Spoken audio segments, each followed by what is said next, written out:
আমার আম্মা তো ডায়াবেটিক্স রোগী ছিলেন, আম্মার আলাদা একটা বক্স ছিল। তো ওনারা কি আপনার আম্মার ওই ওষুধগুলো একসাথেই ছিল ওটাই দেখেছে? হ্যাঁ হ্যাঁ, ওটাই দেখেছে। এখন কেউ মানে জানেও না যে আসলে ওষুধ আমি কটা খেয়েছি, দুটো খেয়েছি না 20টা খেয়েছি না 200টা খেয়েছি। আপনি এক্স্যাক্টলি কটা খেয়েছিলেন? আমি এক্স্যাক্টলি 7 থেকে 8টা ট্যাবলেট খেয়েছি। আচ্ছা, ওকে। এখন কেউ তো কিছু জানে না, ডাক্তারও কিছু বলতে পারছে না। এখন ময়মনসিংহের ডাক্তাররা ভয় পেয়ে গেল।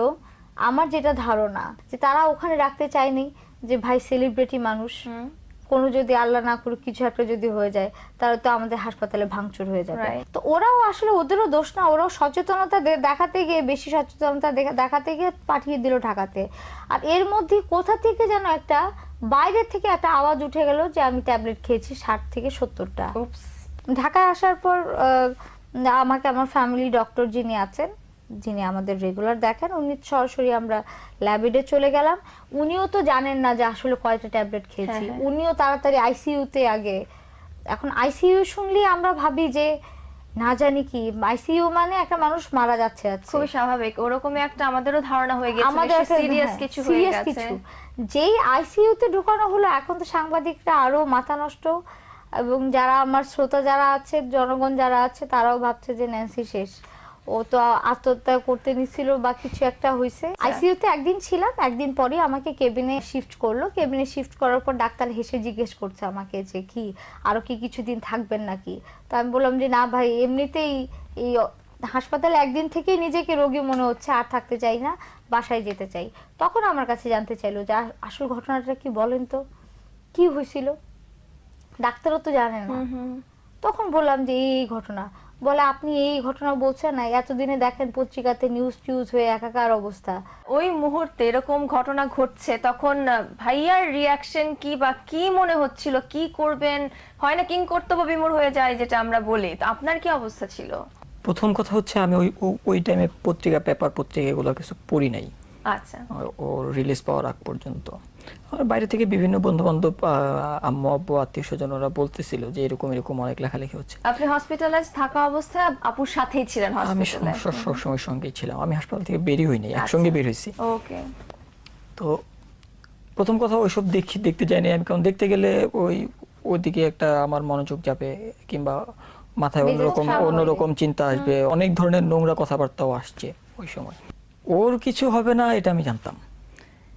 এগুলো কিছু ব্যাপার থাকে যে আসলে আমি যাকে ভালোবাসি কিংবা আমি যাকে পছন্দ করি, ওর কি হবে কি হবে না, কোথায় গেলে বিপদে পড়বে কোথায় গেলে বিপদে পড়বে না, এটা আমার ওইখানে যে বোঝার কিংবা পরে বোঝার দরকার নেই। আমি এখানে বসে থেকেই বলতে পারবো যে আমার আব্বু এখন কেমন আছে কিংবা আমার আম্মু এখন কেমন আছে, এটা আমার ফোনে জানানোর দরকার নেই।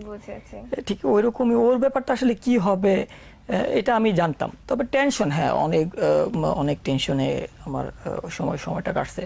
রাতে ঘুমাইতে পারি নাই, যে 2 দিন ও ঘুমাইছে আমি ঘুমাই নাই। ভাইয়া সব ঘুম আপনি কেড়ে নিয়েছেন। আচ্ছা, আমার 2 দিনের ঘুমে ওর 2 দিনের ঘুম কাটা গিয়েছে। আচ্ছা, that's really nice of you ভাইয়া। এখন একটা প্রশ্ন চলে আসে এখানে, ওই সময়টাতে যে সব সংবাদ মাধ্যমে খবরগুলো এসেছে আপনাকে নিয়ে, আপনাদের দুজনের সম্পর্ক, আপনার শ্বশুর বাড়ি, সবকিছু নিয়ে একটা নেতিবাচক কথা উঠে এসেছে, তো এটা নিয়ে আপনার ভাষ্য কি?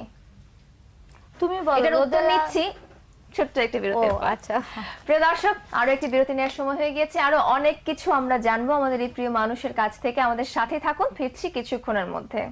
আপনার যে দুর্ঘটনার সময়টি আপনি পেরিয়েছেন, সেই সময় সংবাদ মাধ্যমে বিভিন্ন রকম নেতিবাচক কথা উঠেছে আপনার স্বামীকে নিয়ে, শ্বশুর বাড়ি নিয়ে, এটা নিয়ে আপনার কি বলার আছে?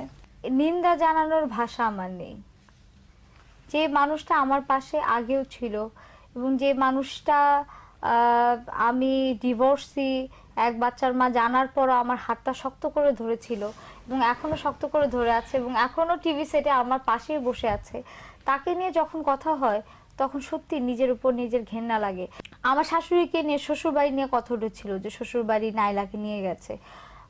না, নিয়ে গেছে এটা কেমন ধরনের কথা? নাতি দাদা দাদির কাছে তো যাবেই, দাদা দাদির কাছে যাবে না তো কোথায় যাবে?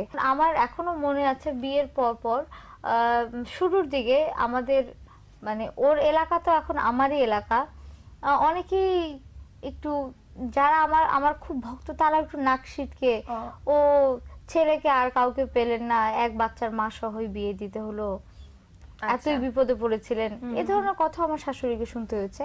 তবে আমি ওনাকে বাহবা দেই, আমার শাশুড়ি যে পরিমাণে ভালো তার ধারে কাছে আর কেউ না। তো আমি বলি যে এরকম একটা মাকে নিয়ে যদি প্রশ্ন আসে, বা এ ধরনের শ্বশুরবাড়ি নিয়ে যদি প্রশ্ন আসে, বা এমন একজন স্বামীকে নিয়ে যদি প্রশ্ন আসে, তাহলে এমন গান আমি গাইতে চাই না।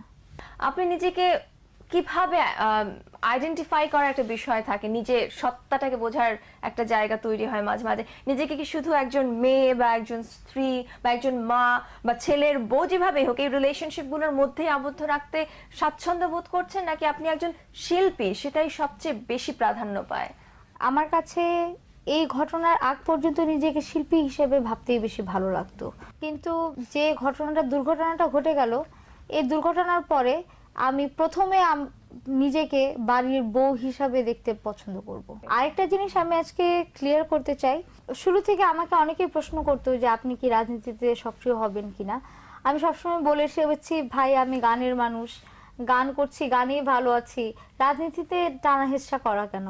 কিন্তু ইদানিং মনে হচ্ছে হয়তো কোনো না কোনো এক সময় আমি রাজনীতিতে সক্রিয় হব বা হতে যাচ্ছি। আচ্ছা ঠিক আছে, তো সেক্ষেত্রে আবার গানের মানুষটাকে আমরা হারিয়ে ফেলতে চাই না, গান আর গানে যদি সম্মানটুকু যদি পাই, ওই যে বললাম গানের মানুষ হিসেবে, শিল্পী হিসেবে সম্মানটুকু যদি থাকে তাহলে গান গাইবো, আর যদি সম্মানটুকু না থাকে তাহলে নিজেই আসনটা ছেড়ে দেব। আচ্ছা, আপনার বর কি বলছেন সেটাও একটু আমরা শুনি। আপুর যে এক একটা সিদ্ধান্ত নিচ্ছেন, বিভিন্ন কারণে তিনি নিচ্ছেন, তো আপনি তার সাথে কতটুকু এগ্রি করছেন বা কোন রকম দ্বিমত প্রকাশ করেছেন কিনা একটু জানতে চাই। না, তার সিদ্ধান্তগুলো আসলে সম্পূর্ণই তার। তবে ব্যাপারগুলো হচ্ছে কি, যে একটা শিল্পীকে যখন শিল্পী সত্তা নষ্ট করে দেয়, যে কোনো কারণেই হোক, তো তখন তো আর সে ইচ্ছা করলেও পারবে না। ও বলতেছে যে ছেড়ে দিবে, আসলে ব্যাপারটা তো তা না। ও ইচ্ছা করলেও পারবে না শিল্পী থাকতে। আর এখন যেভাবে সিচুয়েশনটা চলতেছে, এইভাবে যদি চলতে থাকে, ওর পক্ষে সম্ভব না। ভাইয়া, আপনার কথায় কিছুটা হতাশা আমরা দেখতে পাচ্ছি, কিন্তু আপনার কাছে আমরা অনুরোধ করব আপনি ন্যান্সি আপুকে বোঝাবেন যে ন্যান্সি আপু আমাদের খুবই কাছের, খুবই প্রিয় একজন মানুষ, এবং তার যে শিল্পীর সত্তাটা সেটাই যেন সকল কিছুর ঊর্ধ্বে। আমাদের ভালো লাগা, আমাদের সম্মান জানানো তাকে। তো আপনার কাছে এটাই রিকোয়েস্ট করব, যা কিছু হোক না কেন সেটাকে অতিক্রম করে সামনে এগিয়ে যেতে হবে।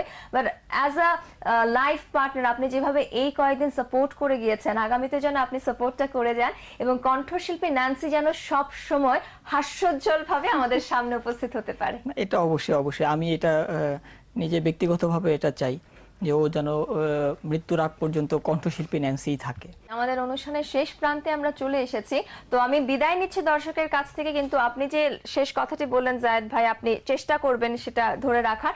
আপনার উদ্দেশ্যে এখন আপু একটা আমাদেরকে গান শোনাবেন। প্রিয় দর্শক, আমাদের প্রিয় তারকাকে যখন আমরা টেলিভিশন পর্দায় দেখি, আমরা আমাদের ভালো লাগা, আমাদের অনুভূতিগুলো ব্যক্ত করি, তাদের কাজ দেখে আমরা মুগ্ধ হই, এবং আমরা চেষ্টা করি তাদেরকে জানাতে তারা আমাদের কাছে কতটা ইম্পর্ট্যান্ট একটা মানুষ। তো যখন তাদের সম্পর্কে আমরা কিছু জানতে পারি, আমাদের সেটা পছন্দ হয় না, হয়তো অনেক কৌতূহল আমাদের জেগে ওঠে, কিন্তু সেই কৌতূহলকে যদি আমরা একটু পজিটিভ ভাবে নিয়ে নেই এবং চেষ্টা করে জানার সত্য ঘটনা, আমার মনে হয় ভালো লাগার জায়গাটা তখনও বেঁচে থাকবে, এবং যে কারণে আমরা তাদেরকে ভালোবাসি সেই কারণটা যেন আরো শক্ত হয়ে তাদেরকে ইন্সপায়ার করবে সামনে এগিয়ে যাওয়ার জন্য। এখন বিদায় নিচ্ছি, গান শুনবো আমাদের প্রিয় কণ্ঠশিল্পী ন্যান্সির কণ্ঠে। সবাই ভালো থাকুন। ভালো না বাসে রে বোঝা কি যায়, কেন হৃদয় মরে ভালোবাসা, আরো বেশি বাঁচতে চাই, আরো কাছে আসতে চাই, আরো ভালোবাসতে চাই, এই তোমার হৃদয় কি বলে, এই হৃদয়ে কি হলে, হৃদয় কি বলে, এই হৃদয়ে কি হলে, সারাক্ষণ চাই এই তোমার, এই তোমার। অসাধারণ। ctgnews.com, আরা স্বার্থপর, আমরা শুধু চিটাঙৰ কথা হয়